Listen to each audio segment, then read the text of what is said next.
All right, I thought today was a great response by our team. I know it challenged them yesterday.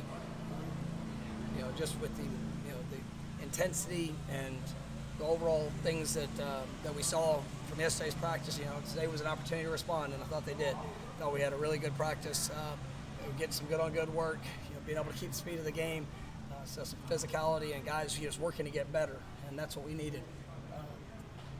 We got some good work with maybe guys that haven't got as many reps in game situations. We'll continue to get a little extra with them, helping prepare them for the journey as it plays out. And then I just thought it was a really good day. And the guys are gonna get a couple of days off. You'll be able to take a deep breath, to continue to heal bodies, and continue to prepare themselves for a Friday night kick to kick off ACC play. But I thought today that looked like the team I know. With Bless being out, and Julian and Lloyd, is it an opportunity or responsibility to get better for them, or did they realize there's something you guys have to push them? Yeah, it doesn't change. The objective's still the same. If you don't have that sense of urgency as a player, then you're cheating yourself. And the guys have opportunities that they're maybe a couple snaps away. Absolutely. A guy like Jalen Early, I think Jalen is a phenomenal talent. It's just we're looking for the consistency of that. But he's a guy that when it comes to ability and things that he's shown, I think he can be as good as any of them. And we're looking for which one of those guys are going to really emerge if the number's called and they got to go in there and be able to impact. So yes, there are new opportunities for guys, but it shouldn't change the mindset. It's just the realization that you could be one snap closer. You and Jordan, some putico-ness, I guess, of you guys at practice. You guys seem to be on the same page. What word did you just use? I don't know, man. I'm just making stuff up. It's a bye week. I'm rough. It's rusty, Coach. I need some rest myself. What was the question? But just the fact that you and Jordan seem to be on the same page during practice, just in terms of after reps, talking to each other. What kind of values is that giving you guys in terms of quality? Well, one of the things I always like to ask quarterback, what do you see? And, because it'll give me perspective. Are his eyes going the same as where my eyes are going? And just his growth and understanding. That doesn't mean he makes every right decision, but it's still, it's a way for us to be able to better communicate and efficiently communicate throughout the course of games. And that's where, I always tell you have to be able to speak the same language. And so when I hear what he saw, it gives me a better understanding. Sometimes that's right, sometimes it's wrong, but it helps us work through. And I just love the mindset of what he's bringing to each practice. Does that add extra confidence for you as a play caller, decision maker in games when you're able to have that connection? Absolutely. It's something that as a play caller, I think it's critical that you know what you guys see. Some things they see well, some things maybe they don't. What can you do to make it clean up the picture if it's something you want to run? For me, sometimes there's some great plays that schematically might be just wonderful, but if the guy playing quarterback or the offense in general doesn't see it the same, and sometimes it's just best not to run it. And it's all of those things work through relationship. And I always tell quarterback, if there's something you don't like, you got to be able to speak up to that, because ultimately, I'm going to have his back in what he does, but they also got to have mine, and just being honest with all those situations. There are times it's actually where it looks like Darian is pretty special. How's that competition throughout the season go for the receivers? Well, and Darian he basically had 4 practices before the first game, and those 4 practices look dang good, right? And then, and we challenged him this week, being the bye week. He's going to really get to take some strides, and he's looked good.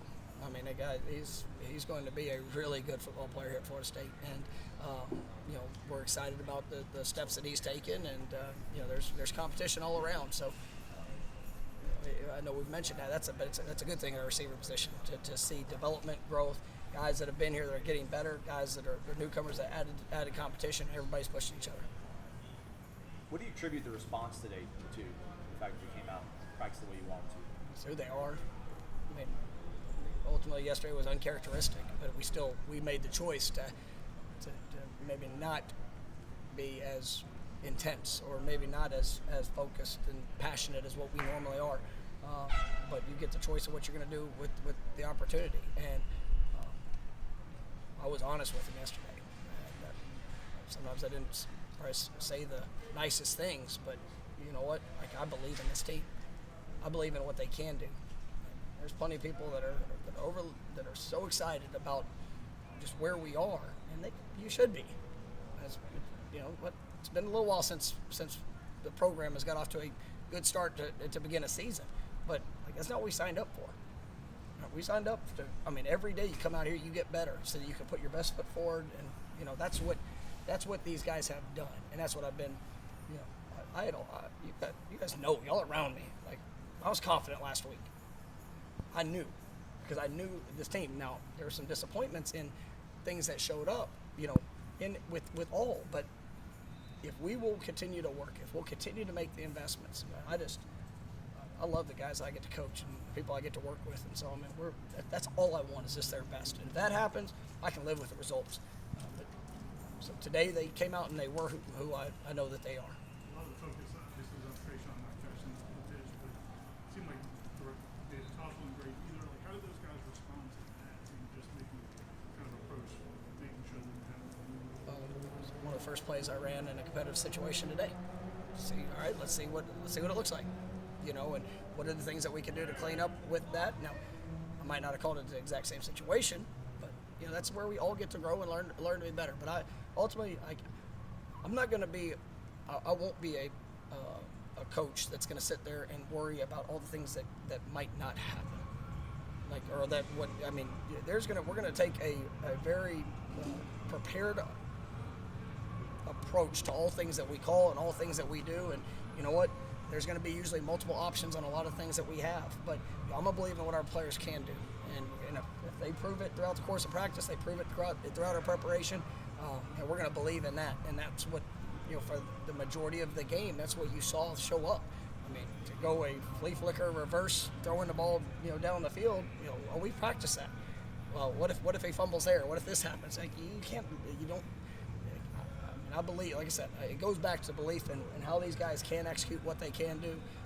But yes, we go back and we get cleaner on the details. We get better on our alignments. We get better on our execution, and then we go out there and you got to perform when the moment shows up. You spoke. All right, last one. You mentioned that, you know, the belief in the team, you know. When you went on fourth down, what was this, you know, on the goal line, you know, what was the reaction on the sideline when you guys went, you know, showing that faith in the team? I mean, our guys understand that we're gonna be well prepared in all decisions. There's gonna be a reason for things that we do. You know, there's a lot of factors that go into it. I mean, you know, ultimately, you know, I'm believing that, you know, with the throw, with the player, with all the things that's going to be a touchdown. And you know, we have multiple options on those plays. So I don't, you know, it's you don't know exactly where it's all going to go, but you know, I believe in what our guys and the way they've worked. And, you know, but unfortunately, it didn't work out at that point.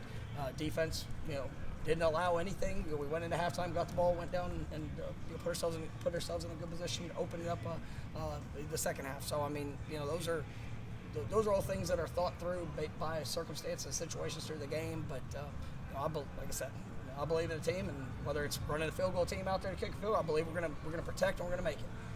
But it's all of those things that show up. I mean, they're all very calculated, and it's through belief in whatever the decision. Maybe it's the punt. Well, I believe we're going to flip the field and the ball's going to come out. And we're going to, so be it, right?